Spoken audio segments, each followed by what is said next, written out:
आदाब, अस्सलामुअलैकुम। आज का ये वीडियो बिहार जाति आधारित गणना के संबंध में है। और जैसा कि आप सभी जानते हैं कि आज एक डिसीज़न आया जो हाई कोर्ट के माध्यम से हुआ, जिसमें इस पे स्टे लगाई गई है बिहार जाति आधारित गणना के संबंध में। इसके क्या क्या स्टेप्स रहे हैं, क्या चरण रहे हैं, उसके बारे में जानेंगे और उस पर हम चर्चा करने के लिए आपके बीच आए हुए हैं। तो जल्दी से आप जुड़ जाएं, जो लोग भी हैं।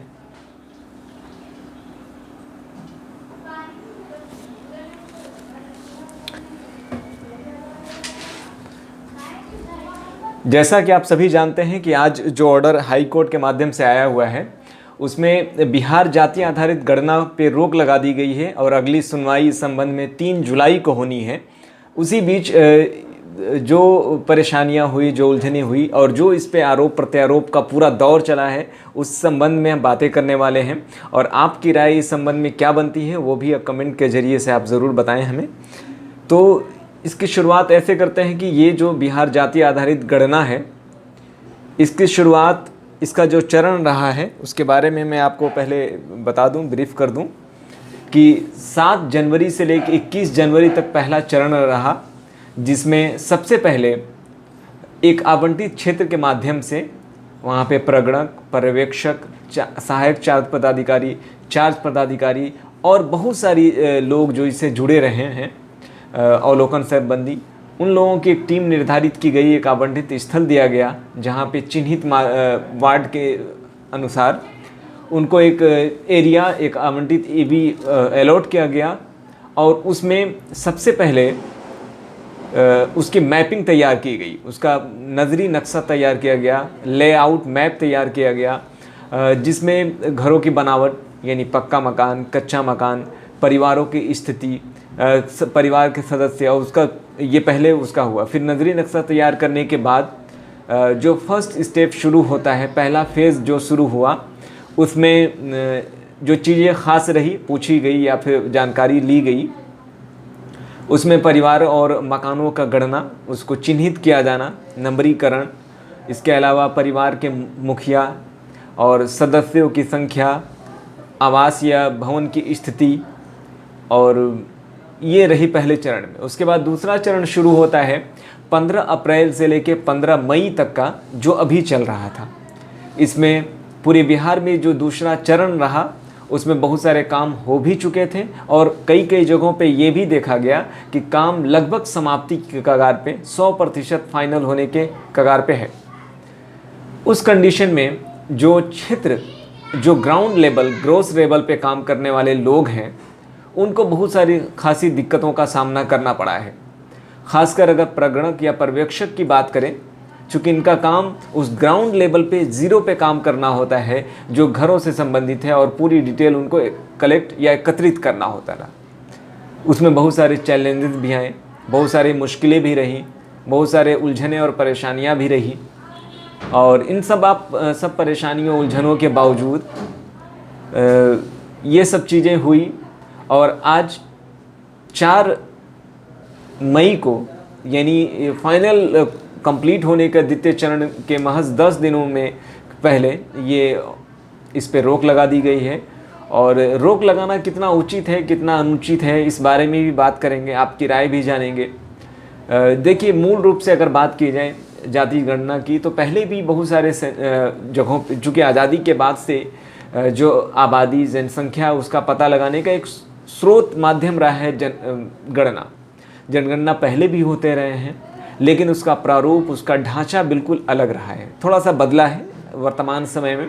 चूँकि पहले जनसंख्या या की गणना की जाती थी कि किस तरह की आबादी है, कहाँ निवास करती है, या उनका आर्थिक, राजनीतिक उत्थान या प्रोग्रेस कैसा रहा है, उस संबंध में जनगणना की जाती रही। ये 11 साल पे होता रहा। लेकिन इस बार का बिहार का जाति आधारित गणना ये बिल्कुल ख़ास और अहम रहा। ये ख़ास और अहम इस बात से रहा कि इस जाति आधारित इस गणना में जाति को प्रेफरेंस, प्राथमिकता दी गई, अव्वलियत दी गई थी। ये मर्दमशुमारी कहिए, जाति आधारित गणना कहिए, या फिर द बिहार कास्ट बेस्ड सर्वे कहिए, कई नामों से इसको जाना गया। विपक्षी या फिर जो सरकार के लोग हैं उनका मत रहा कि हम इस माध्यम से बिहार के विभिन्न जातियों के विभिन्न समुदायों की गणना कर पाएंगे और उनके आर्थिक स्थिति का अध्ययन कर फाइनल रूप में उसको उससे संबंधित आने वाले समय में स्कीम तैयार कर पाएंगे। लेकिन विपक्ष का ये दावा आरोप है कि इससे माहौल ख़राब होगा, लोगों में हीन भावना उत्पन्न होगी और समाज में ध्रुवीकरण होगा, एक दूसरे से मतभेद पैदा हो जाएगा। लिहाजा इसका विरोध भी शुरू से ही होता रहा। लेकिन नीतीश कुमार बिहार सरकार के माध्यम से स्टैंड लिया गया और ये पूरी तरीके से एकजुटता के साथ, इस लगनशीलता के साथ इसमें काम करना शुरू किया गया। लेकिन चूंकि अब हाई कोर्ट के रोक के बाद इस पर अंतरिम रोक लगा दी गई है और ये पूरी तरीके से स्टे कर दिया गया है। इस संबंध में भी हम जानेंगे। जो पहला काम हुआ पहले फेज़ का, उसमें बहुत सारी चीज़ें भी कलेक्ट की गई, सिलसिलेवार तरीके से इस पर काम शुरू हुआ। और मैंने बताया भी कि दूसरे फेज़ में लगभग 80-100% के आसपास भी कई जगहों पे काम हो चुके हैं। मैंने भी इससे संबंधित काम किया हुआ है। आप देख सकते हैं ये सारा जो फॉर्मेट है।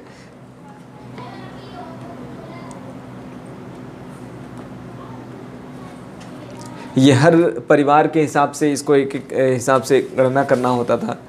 इसके अलावा इसका रफ कॉपी भी तैयार किया गया, चूँकि फाइनल करने में थोड़ी परेशानी होती थी सारा। इसके संबंध इसके अलावा आपको बता दें, एक एजुकेशन कोड भी जारी किया गया था इस गणना में। जातियों का एक अलग से प्रपत्र दिया गया, फॉर्मेट साझा किया गया था, जिसमें बिहार के विभिन्न जातियों समुदायों को जोड़ा गया और ये कुल बिहार की जातियों की संख्या रही 214 और अन्य को लेके 215 रही है। इसके अलावा जो चीज़ें आपसे पूछी गई आप सभी अवगत भी हैं, लेकिन सिर्फ इसमें विपक्ष या सरकार को घेरे में लिए जाने वाला एक ही मामला था कि इसमें जाति से संबंधित गणना की गई। बाकी पहले भी इस तरह की गणना की जाती रही, इसमें कोई आपत्ति की बात नहीं थी। इसमें पहले पूर्व में भी परिवार के सदस्य का नाम या परिवार के मुखिया का नाम, पिता या पति का नाम पूछा जाता रहा है और परिवार के मुखिया के साथ, प्रधान के साथ आपका संबंध क्या है, परिवार के सदस्यों का आयु या उम्र कितनी है, लिंग कैसा क्या है, महिला पुरुष या अन्य में। उसके बाद वैवाहिक स्थिति क्या रही है, अविवाहित, वर्तमान में विवाहित यानी विवाहित, विधवा, विधुर या संबंध विच्छेद या तलाकशुदा, धर्म हिंदू, इस्लाम, ईसाई, सिख या फिर बौद्ध, जैन, अन्य धर्म, कोई धर्म नहीं, जो लोग नहीं धर्म को मानते हैं। इसके अलावा जाति कोड के लिए एक बाकायदा एक डायरेक्टरी पेपर भी रिलीज़ किया गया था। मैंने बताया इसमें लगभग 215 जातियों का जिक्र है। उसके साथ में प्रत्येक जाति का एक निर्धारित कोड साझा किया गया, निकाला गया और शैक्षणिक योग्यता, हर शैक्षणिक योग्यता के हिसाब से रहा कोड जारी किया गया था, जिसमें पूर्व प्राथमिक से लेके चार्टर्ड अकाउंटेंट तक के लिए कोड निर्धारित रहा, जो 53 तक यानी 0 से लेके 53 तक के कोड निर्धारित रहे। 1 से लेके 12 तक के लिए 12 तक कक्षा के अनुसार रहा। फिर ITI, डिप्लोमा, इंजीनियरिंग, मैनेजमेंट, प्रबंधन, फार्मेसी, शिक्षा। उसके बाद स्नातक में भी ये सारे कोड अलग अलग रहे विषय के एतबार से हिसाब से। स्नातकोत्तर, पोस्ट ग्रेजुएशन के लिए भी कोड निर्धारित किया गया। उसके बाद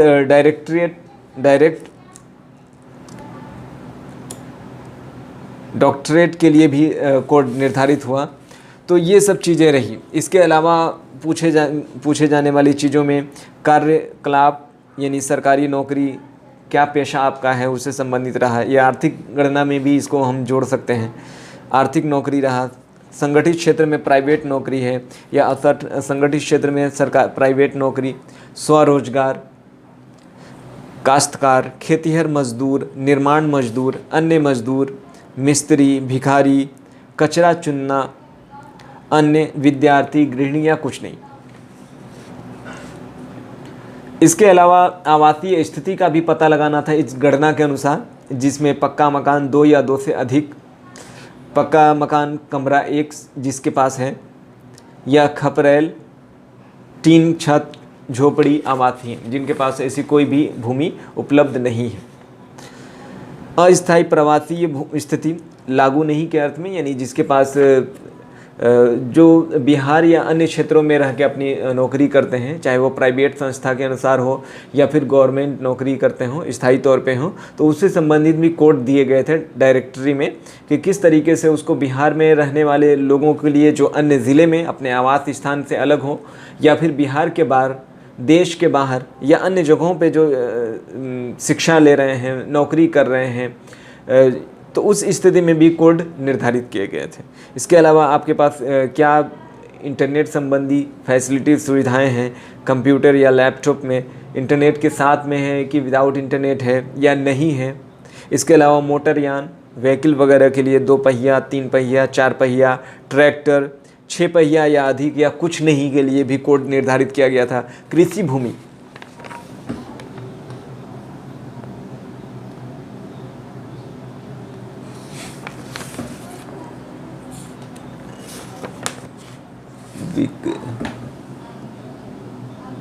कनेक्शन नेटवर्क इशू रहा है।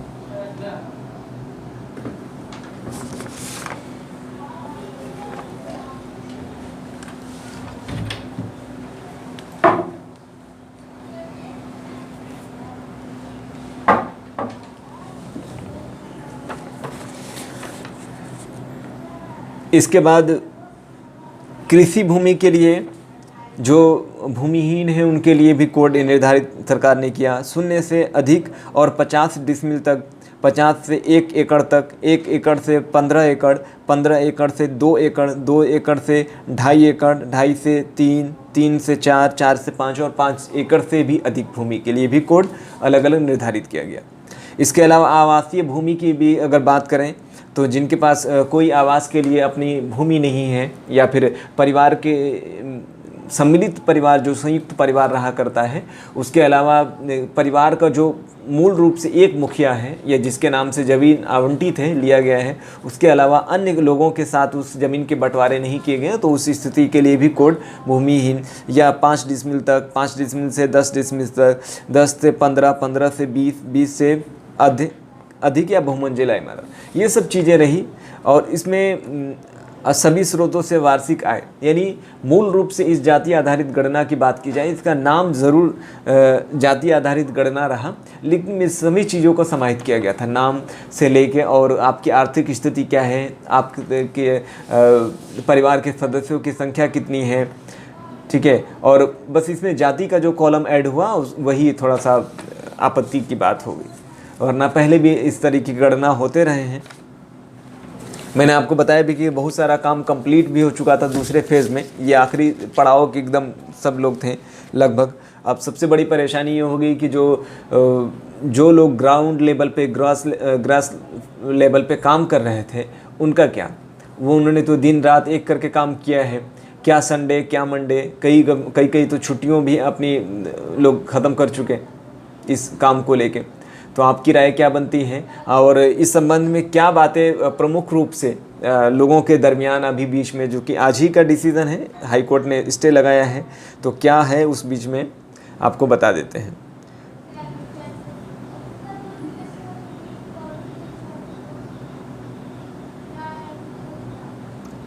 अब इस पे बहुत सारे मखौल और मजाक भी शुरू हो चुके हैं, बहुत लोग अपने अपने तरीके से राय इस पे दे रहे हैं, कुछ आपत्ति दर्ज करा रहे हैं। कई लोगों का ये कहना है कि जब जाति आधारित गणना आखिरी पड़ाव में था तो फिर इस पे रोक लगाने की क्या ज़रूरत थी, क्योंकि ऐसे बातें भी पहले आ रही थी कि इसको शुरू में ही रोक दिया जाएगा, और पहले सुनवाई में भी ये बात अटकलें लगाई जा रही थी, लेकिन उस समय कोर्ट ने स्टे नहीं लगाया और आखिरकार 4 मई को इस पर रोक लगा दी गई है।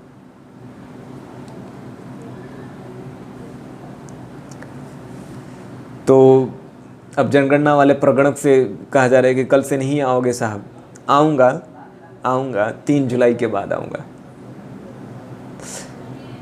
कुछ का कहना है कि भीषण ठंड में गिनवाया मकान और भीषण गर्मी में इंसान, अब जब पैसे देने की बारी आई तो हाई कोर्ट ने लगाया पूर्णविराम, बिहार जाति आधारित गणना। और इसके साथ ही कविताओं का भी दौर शुरू हो गया है। जाति गणना पर चोट, न्यायालय का रोक। जाति गिनवाने के चक्कर में मास्टर साहब को झोंक दिया, न्यायालय ने न्याय किया, तत्काल प्रभाव से रोक दिया। महीने भर से ऊपर शिक्षक गली गली में नाचा है। महीने भर से ऊपर शिक्षक गली गली में नाचा है। सुशासन के मुंह पर जब जाकर जोर का लगा तमाचा है। भीषण ठंड में घर गिनवाया और गर्मी में जात, न्यायालय का चला हथौड़ा, पेट से निकला दांत। एक विवेकहीन व्यक्ति ने करोड़ों रुपया यूं खर्च किया, राजनीति की महत्वाकांक्षा में घर घर जाति का सर्च किया। किसकी कितनी जाति है, किसकी कितनी जाति है, किसका कितना है वोट, किसको गले लगाना है और किसका गला देना है घोंट। जाति, लिंग, आयु और आय 17 कॉलम को भरना था। नहीं औचित्य था इसका कोई जब राजनीति ही करना था। छोड़ के शिक्षक विद्यालय को घर घर का चक्कर काट रहे थे। जाति, आय और पेशा पूछो तो उल्टे शिक्षक को डांट रहे थे। न्यायालय के मंदिर में जब जाकर इंसाफ हुआ, लेकिन अभागे शिक्षक का तो मानदेय भी माफ हुआ। न्यायालय के इस फैसले का तहे दिल से अब स्वागत है। पूर्णानंद किंतु सोच रहा, शिक्षक ही बहुत अभागत है। सुबह दोपहर शाम रात जी जान लगाकर काम किए, जब कार्य पूर्ण होने को आया मजबूरी पर पूर्ण विराम किए। न्यायालय के इस न्याय का हर शिक्षक गुणगान करे, एक न्याय और पारित हो कि जल्दी सबका भुगतान करे, जल्दी सबका भुगतान करे। ये एक शिक्षक की लिखी हुई अपनी दुख व्यथा है और आपके बीच रखा। हाईकोर्ट ने क्या कहते हुए इस पर स्टे लगाया वो भी सुन लें, उसके बाद फिर वीडियो को क्लोज कर देंगे।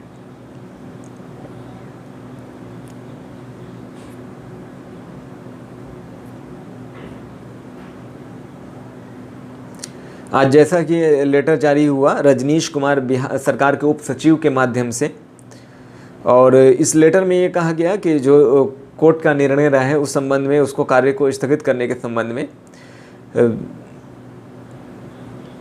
सभी जिला पदाधिकारी को लेटर करते हुए निर्देशित करते हुए गया कि निर्देशानुसार उपयुक्त विषय के संबंध में कहना है कि माननीय उच्च न्यायालय पटना द्वारा CWJC नंबर 5542/2023 एवं विषयांकित अन्य वादों की समेकित सुनवाई करते हुए आज दिनांक 4/5/2023 को बिहार जाति आधारित गणना 2022 की प्रक्रिया को स्थगित करने का आदेश पारित किया गया है, जिसकी कार्यकारी अंश निम्नलिखित है। यानी मूल रूप से जो इसका अंश है, कथन है, वो ये है कि इन सच circumstances we direct the state government to immediately stop the caste based survey and ensure that the data already collected are secured and not shared with anybody till final order are passed in the right petition।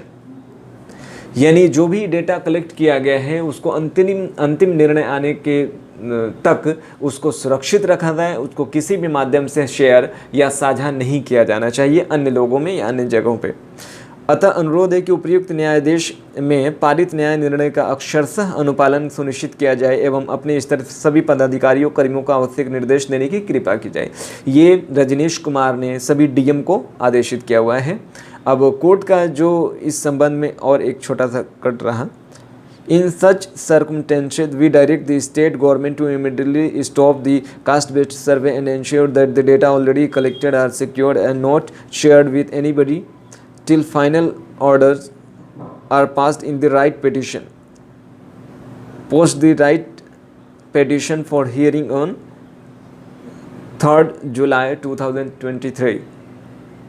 तो ये विनोद चंद्रन मंदरेश प्रसाद जी के order के माध्यम से high court ने stay लगा दिया है इस पे, और अब जाति आधारित गणना पे पूर्ण रूप से रोक लग गया है और अगली सुनवाई 3 जुलाई को है। उस समय देखा जाता है कि क्या है, लेकिन शिक्षक इन सब में हताहत है। एक उसको मेंटली और आर्थिक सामाजिक कई चीज़ों से चुनौतियों का सामना करना पड़ा है। तो आप समझ सकते हैं, चूँकि पूरे बिहार में जितने भी जाति आधारित गणना का कार्य हो रहा था ग्राउंड लेवल पे, उनमें सबसे ज़्यादा संख्या जो रही है वो शिक्षकों का रहा। अन्य लोग भी सम्मिलित रहे हैं, लेकिन सबसे ज़्यादा संख्या इन्हीं की रही और इन्होंने भरपूर तरीके से इसमें काम किया। कई जगहों पे आवाज़ें शुरू में उठी यूनियन के माध्यम से, एसोसिएशन के माध्यम से, संघ के माध्यम से कि बहिष्कार किया जाए, लेकिन कई लोगों का मत था कि ऐसा करना उचित नहीं है। लिहाजा सब लोगों ने इस पे तन मन के साथ अपना योगदान दिया है, लेकिन कई जगहों पे इसका भुगतान नहीं हो पाया। आप क्या सोचते हैं इस संबंध में? अपने राय ज़रूर दीजिए। अगर आप तक हमारे चैनल को सब्सक्राइब नहीं किया है तो चैनल को सब्सक्राइब कर लीजिए। बहुत बहुत धन्यवाद, शुक्रिया।